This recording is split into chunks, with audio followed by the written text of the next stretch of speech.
sebuah jargon yang populer sekali di dunia filsafat, yaitu know thyself atau gnosis auton. Itu tulisan Yunaninya seperti itu. Artinya, kenalilah dirimu. Jadi know thyself itu kenali dirimu. Karena kuncinya hidup kita adalah identifikasi kita, pengenalan kita tentang siapa aku.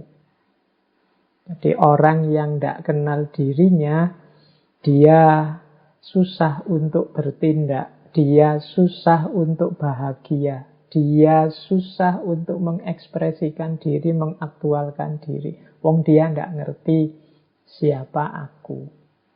Jadi, mengapa kita harus muhasabah? Muhasabah itu upaya kita untuk kembali mengenali diri kita. Jangan-jangan kemarin-kemarin, setahun ini kita mengalami banyak sekali masalah yang macam-macam. Jangan-jangan kita kehilangan diri kita. Kalau bahasa filsafat sering disebut kehilangan identitas. Seolah-olah bukan aku yang kemarin-kemarin itu. Kita diserbu corona sejak bulan April. Nah itu kita seperti orang panik, melakukan banyak hal, mempaniki banyak hal. Nah itu mungkin di tengah-tengah sela-sela kegelisahan, kegalauan, kepanikan kita itu ada beberapa bagian yang kita kehilangan jati diri. Seolah-olah kita ini bukan kita yang biasanya. Kita lupa kalau kita itu ya manusia. Yang manusia itu sangat wajar kalau kadang ya sakit, kadang ya sehat. Ada banyak ujian yang macam-macam. Ada banyak cobaan dari Allah yang macam-macam. Kita juga punya Allah dan lain sebagainya. Ini kan sering membuat kita lupa. Menurut Imam Hasan Al-Basri, seseorang tidak akan dapat predikat takwa sampai dia melakukan muhasabah kepada dirinya sendiri lebih ketat dibandingkan seorang teman yang bermuhasabah terhadap temannya. Berarti di antara cirinya orang yang bertakwa adalah dia mampu dan mau melakukan muhasabah. Lebih ketat daripada ketika dia menilai temannya. Kita ini kan canggih kalau menilai teman. Kita ini luar biasa kalau mengomentari orang lain. Padahal Imam Hasan Al-Basri dibalik oleh beliau, justru kalau kita lebih ketat memuhasabahi diri sendiri, menunjukkan derajat atau level ketakwaan kita. Seorang hamba akan berada dalam kebaikan selama dia mampu menasehati dirinya dan selalu menghisap dirinya.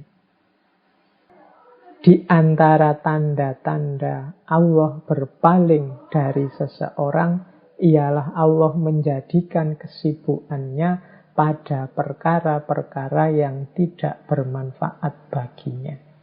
Kita ini sering melakukan hal-hal yang tidak penting, hal-hal yang tidak urgent dalam kehidupan kita.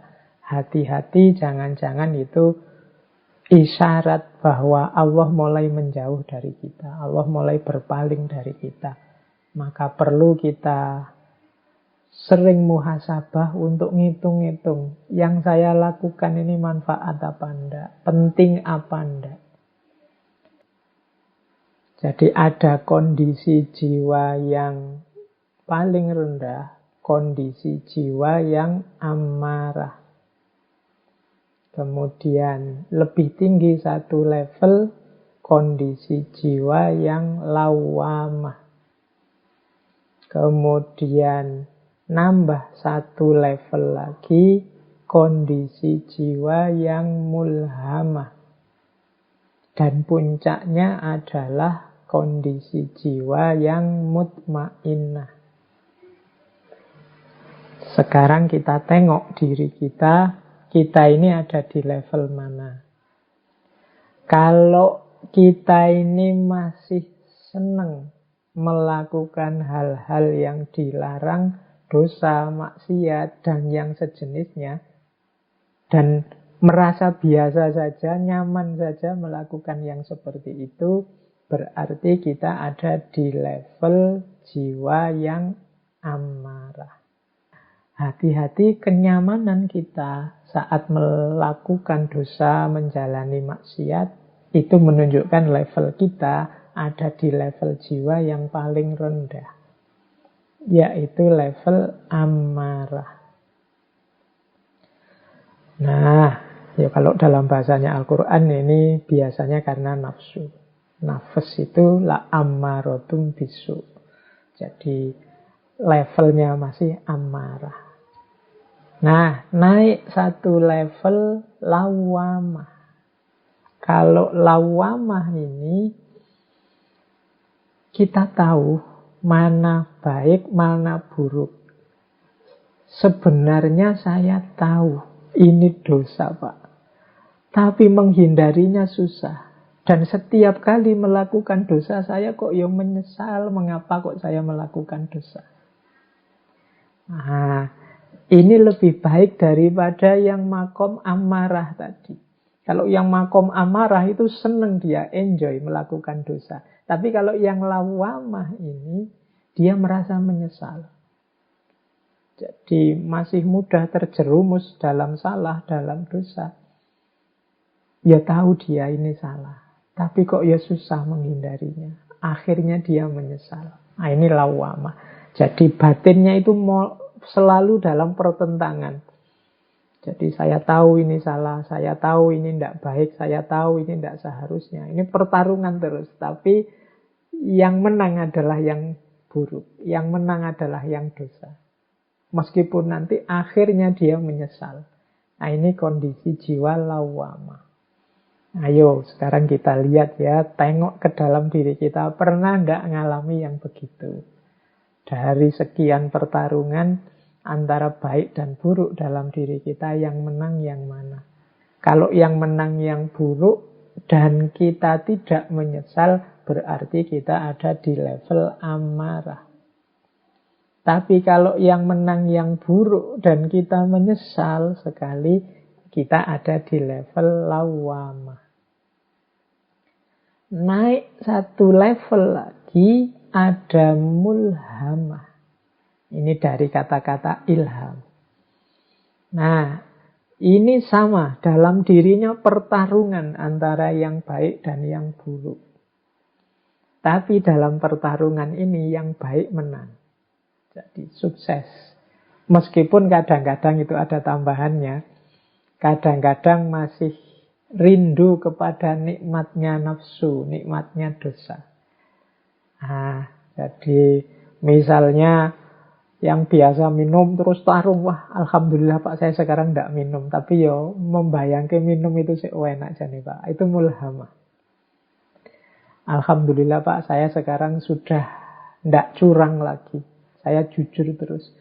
Tapi dulu Pak, waktu saya suka curang itu asik sekali Pak. Saya banyak untung itu. Untungnya banyak waktu saya curang itu. Nah ini mulhamah. Jadi yang menang kebaikan dalam dirinya, meskipun kadang-kadang ada bersitan-bersitan dalam jiwa kita untuk, wah dulu ya waktu saya masih muda itu, masih suka motoran, masih suka itu, ganggu orang malam-malam itu, wah rasanya dulu itu asik, itu mulhamah. Sekarang enggak lagi sih, ngerti karena itu salah. Tapi masih ada sedikit-sedikit kerinduan ke masa lalu, padahal masa lalu itu mungkin sesuatu yang tidak sepantasnya, atau kesalahan, atau kekhilafan. Nah ini berarti levelnya mulhamah. Jadi yang dipilih sudah benar kebaikan, meskipun masih ada sedikit-sedikit keinginan untuk melakukan yang salah.